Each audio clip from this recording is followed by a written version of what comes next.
তৃণমূল দলের অভ্যন্তরীণ পরিবেশটাই এরকম।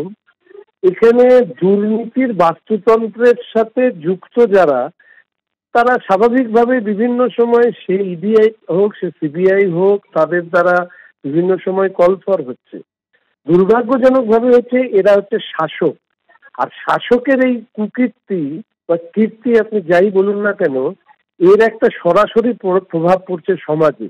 আজকে পশ্চিমবঙ্গের যে সামাজিক যে অধঃপতন হয়েছে, সেই দল যার জন্য সেই দলটির নাম তৃণমূল কংগ্রেস এবং তাদের দলের জনপ্রতিনিধিদের এই ধরনের চেহারার কারণে।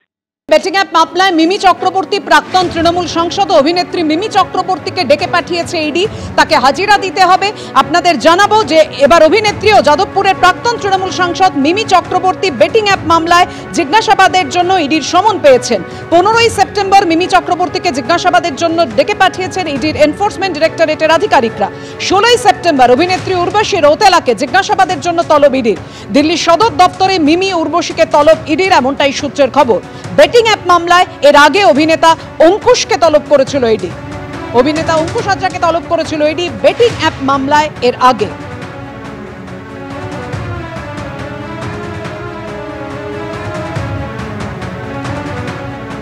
এবার অভিনেত্রী ও যাদবপুরের প্রাক্তন তৃণমূল সাংসদ মিমি চক্রবর্তীকে তলব করল এনফোর্সমেন্ট ডিরেক্টরেট। বেটিং অ্যাপ মামলায় জিজ্ঞাসাবাদের জন্য তাকে সমন করল ইডি। 15ই সেপ্টেম্বর মিমি চক্রবর্তীকে জিজ্ঞাসাবাদের জন্য ডেকে পাঠিয়েছেন ইডির আধিকারিকরা।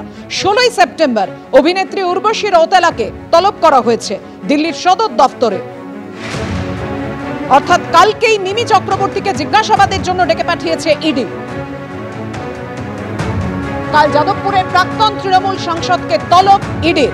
এনফোর্সমেন্ট ডিরেক্টরেটের আধিকারিকরা জানতে চান এই বেটিং অ্যাপ মামলায় ঠিক কি কি প্রশ্ন, অবশ্যই তা আপনাদের সামনে রাখবো। জানিয়ে রাখি, আগামীকালই অভিনেত্রী ও যাদবপুরের প্রাক্তন তৃণমূল সাংসদ মিমি চক্রবর্তীকে তলব ইডির।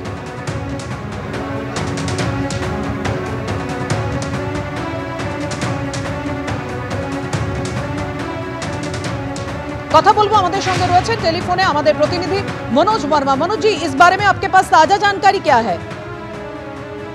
जी बिल्कुल, देखिए आपको बताना चाहूंगा, ये बैटिंग ऐप से जुड़ा मामला है। इसमें पहले भी कई सेलिब्रिटीज हों या फिर क्रिकेटर हों, उनको पूछताछ के लिए ईडी ने बुलाया है। और क्योंकि ये सेलिब्रिटीज और जो क्रिकेटर्स थे, उन्होंने जो ये बैटिंग ऐप है जो भारत के अंदर बैन है, उसकी प्रमोशन की थी, इसलिए इनको पूछताछ के लिए बुलाया जा रहा है। तो कल अगर मैं बात करूं तो 15 सितंबर को मिमी चक्रवर्ती को समन किया गया है। कल ईडी ने अपने दिल्ली हेडक्वार्टर में बुलाया है। इसके अलावा उर्वशी रौतेला को 16 तारीख को जो है पूछताछ के लिए बुलाया है। तो ये बैटिंग ऐप से जुड़ा हुआ मामला है। बैटिंग ऐप इलीगल तरीके से चलाई जा रही है और जितने भी सेलिब्रिटीज हैं या फिर इसके अलावा क्रिकेटर्स हैं, जो बड़ी हस्तियां हैं, वो इन बैटिंग ऐप्स की प्रमोशन करते हैं। और ईडी को कहीं ना कहीं ये लग रहा है कि जो प्रमोशन की जा रही है और उसके बदले एक मोटी रकम ली जाती है, उसी की जांच ईडी की टीम कर रही है।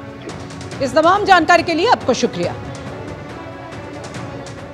মিমি কে ইডি কোনো একটি কারণে তারা নাকি তলব করেছেন, এটা সংবাদ মাধ্যম থেকে শুনলাম। তো একটা বিষয় হচ্ছে যে আইন নিশ্চয়ই আইনের পথে চলবে, সেখানে কোনো মন্তব্য করব না।